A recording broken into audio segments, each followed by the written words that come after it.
Undermining in chess, how to spot critical squares.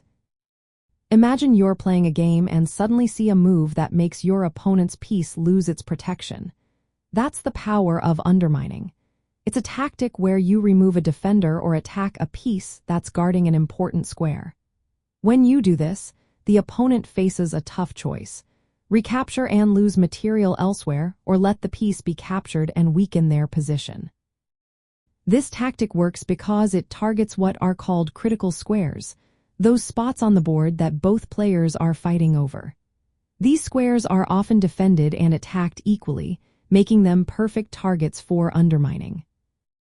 To spot these critical squares, start by looking at the board carefully. Find a square where an opponent's piece is sitting. Count how many of your pieces are attacking it and how many of theirs are defending it. If the numbers are the same, that square is a key point. It's like a balance point that can tip the game in your favor if you can disrupt it. Next, identify which piece is defending that square. Usually it's a pawn or a minor piece. Once you know the defender, think about moves that can capture or deflect that defender.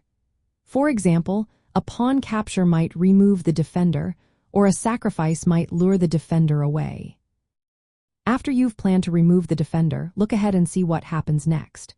Will your opponent recapture? Will they lose material elsewhere? Calculating these follow-up moves is essential to make sure your plan works. This process is especially useful in the middle game when pieces are more active and the board is more open. For instance, if an opponent's knight is protected only by a pawn, capturing that pawn can leave the knight hanging. Then you can take the knight next, gaining material. In endgames, undermining can be just as powerful. If your king can threaten key squares that defend pawns or important pieces, removing those defenders can open the way for your king or pawns to promote. It's all about controlling or attacking the critical squares that matter most. So, to spot these squares, look for equal attack and defense situations. Focus on the defenders and plan moves that remove them. Always think about what your opponent will do after your move.